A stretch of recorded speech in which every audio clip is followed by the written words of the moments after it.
ನಮಸ್ತೆ ಸ್ನೇಹಿತರೆ. Time management ಅನ್ನೋದು ಬಹಳನೇ ಮುಖ್ಯ.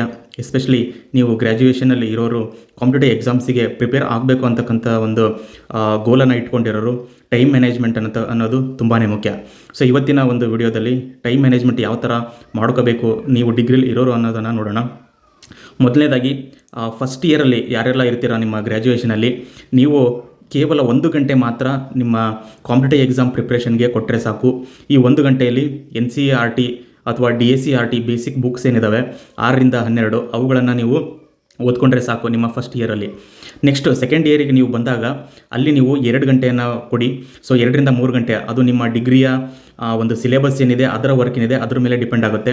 ಸೊ ಯಾರಿಗೆಲ್ಲ ಡಿಗ್ರಿನಲ್ಲೇ ತುಂಬ ಓದೋದಿರುತ್ತೆ ಅವರು ಕಡಿಮೆ 2 ಅವರ್ಸ್ ಕೊಟ್ಟರೆ ಸಾಕು. ಯಾರಿಗೆಲ್ಲ ಡಿಗ್ರಿನಲ್ಲಿ ಅಷ್ಟು ಓದೋದಕ್ಕಿರಲ್ಲ ಅಂಥವರು ನೀವು 3ರಿಂದ 4 ಗಂಟೆ ಕೊಟ್ಟರೂ ಸಹಿತ ಸಾಕಾಗುತ್ತೆ. ಸೊ ಈ ಸೆಕೆಂಡ್ ಇಯರಲ್ಲಿ ನೀವೇನು ಮಾಡ್ಬೋದು ಅಂತ ಹೇಳಿದರೆ, ಅಲ್ಲಿ ನೀವು ನ್ಯೂಸ್ ಪೇಪರ್ಸ್ಗಳನ್ನು ಓದೋದಕ್ಕೆ ಕಲಿಯೋದು. ನ್ಯೂಸ್ ಪೇಪರ್ಗಳು ನಾರ್ಮಲಿ ಓದೋದಕ್ಕಿಂತ ಕಾಂಪಿಟೇಟಿವ್ ಎಕ್ಸಾಮ್ಗೆ ಓದ್ತಕ್ಕಂಥದ್ದು ಭಿನ್ನವಾಗಿದೆ.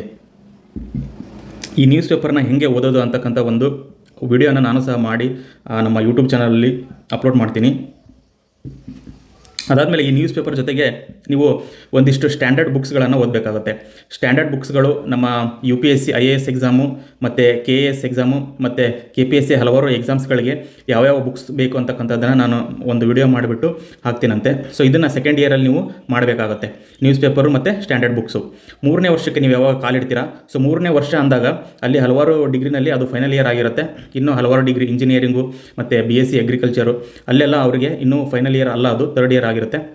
ಸೊ ಅದಕ್ಕೋಸ್ಕರ ಅಲ್ಲಿ ನಿಮ್ಮ ಗ್ರ್ಯಾಜುಯೇಷನ್ ತಕ್ಕಾಗಿ ನೀವು ಟೈಮ್ನ ಮ್ಯಾನೇಜ್ ಮಾಡಿಕೊಂಡು ಅಲ್ಲಿ ನೀವು ಸುಮಾರು 4ರಿಂದ 5 ಗಂಟೆ ಮಿನಿಮಮ್ ಕೊಡಬೇಕಾಗುತ್ತೆ. ಸೊ ಈ 3ನೇ ವರ್ಷದಲ್ಲಿ ನೀವು ಏನು ಮಾಡ್ಬೋದು ಅಂತ ಹೇಳಿದರೆ, ಅಲ್ಲಿ ಪ್ರಿವಿಯಸ್ ಇಯರ್ ಕ್ವಶನ್ಸನ್ನು ಅನಲೈಸ್ ಮಾಡೋದು, ಡಿಮ್ಯಾಂಡ್ ಆಫ್ ದ ಎಕ್ಸಾಮನ್ನು ಅಂಡರ್ಸ್ಟ್ಯಾಂಡ್ ಮಾಡ್ಕೊಳ್ಳೋದು.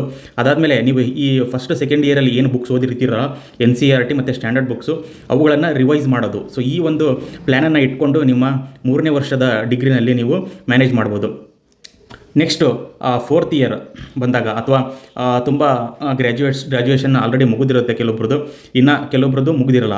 ಸೊ ಅಂಥವರು ನೀವು ಏನು ಮಾಡ್ಬೋದು ಅಂತ ಹೇಳಿದ್ರೆ, ಸುಮಾರು 5ರಿಂದ 6 ಗಂಟೆ ನೀವು ಸ್ಟಡಿಗೆ ಕೊಡ್ಬೋದು. ಈ 5ರಿಂದ 6 ಗಂಟೆಯಲ್ಲಿ ನೀವು ಏನು ಮಾಡ್ಬೋದು ಅಂತ ಹೇಳಿದರೆ, ಈ ಹಿಂದೆ ಓದಿರ್ತಕ್ಕಂತಹ ಎಲ್ಲ NCERTಸು ಮತ್ತು ಸ್ಟ್ಯಾಂಡರ್ಡ್ ಬುಕ್ಸು ಎಲ್ಲವನ್ನು ಡೈಲಿ ರಿವಿಷನ್ ಮಾಡೋದು. ಅದಾದಮೇಲೆ ಪ್ರತಿಯೊಂದು ಸಬ್ಜೆಕ್ಟ್ ಆದಮೇಲೂ ಸಹಿತ ಒಂದೊಂದು ಟೆಸ್ಟ್ಗಳನ್ನು ತಗೊಳ್ಳೋದು ಆ ಸಬ್ಜೆಕ್ಟ್ ಮೇಲೆ.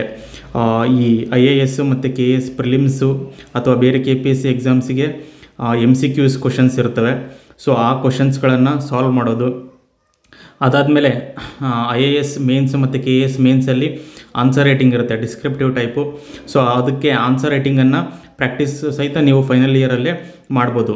ಸೊ ಈ ಎಲ್ಲ ಹಂತಗಳಲ್ಲಿ ನೀವು first, second year, 3rd year, 4th ಇಯರಲ್ಲಿ ನೀವು ಸ್ವಲ್ಪನೇ ಗ್ರ್ಯಾಜುಯಲಿ ಇಂಪ್ರೂವ್ ಮಾಡ್ಕೊತ ನೀವು ಬಂದಿದ್ದೇ ಆದಲ್ಲಿ ನೀವು ಕಾಂಪಿಟೇಟಿವ್ ಎಕ್ಸಾಮಲ್ಲಿ ಬೇರೆಯವ್ರಿಗಿಂತ ತುಂಬಾ ಮುಂದೆ ಇರ್ತೀರ. ಸೊ ಈಗ ನಾನು ಹೇಳಿರ್ತಕ್ಕಂಥ ಈ ಎಲ್ಲ ಟೈಮ್ ಟೇಬಲನ್ನು ದಯವಿಟ್ಟು ನೀವು ಒಂದು ಕಡೆ ಬರ್ಕೊಳ್ಳಿ.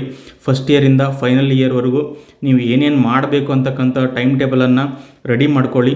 ಸೊ ಆ ಥರ ಒಂದು ಪ್ಲ್ಯಾನ್ ಮತ್ತು ಆರ್ಗನೈಸ್ಡ್ ವೇನಲ್ಲಿ ನಾವು ಹೋದಾಗ ಸೊ ನಮಗೆ ಒಂದು ದಾರಿ ಅನ್ನೋದು ಇರುತ್ತೆ, ನಮಗೆ ಒಂದು ಗೋಲ್ ಅನ್ನೋದು ಸಹಿತ ಇರುತ್ತೆ. ಸೊ ಈಗ ಯಾರಿಗೆಲ್ಲ ನಿಮಗೆ NCERT ಬುಕ್ಸ್ ಯಾವ್ದ್ಯಾವ್ದು ಇಂಪಾರ್ಟೆಂಟು, ಯಾವ್ದ್ಯಾವುದು ನಮ್ಮ ಕಾಂಪಿಟೇಟಿವ್ ಎಕ್ಸಾಮ್ಸಿಗೆ ಓದಬೇಕು ಅಂತಕ್ಕಂಥ ತಿಳ್ಕೊಳ್ಳೋ ಕುತೂಹಲ ಇದೆ, ನನಗೆ ದಯವಿಟ್ಟು ಕಮೆಂಟ್ ಸೆಕ್ಷನಲ್ಲಿ ತಿಳಿಸಿದರೆ ನಾನು ಅದಕ್ಕೆ ಸಪ್ರೇಟ್ ಒಂದು ವಿಡಿಯೋ ಮಾಡಿ ನಿಮಗೆ ತಿಳಿಸ್ಕೊಡ್ತೀನಿ. ಎಲ್ರಿಗೂ ಥ್ಯಾಂಕ್ ಯು.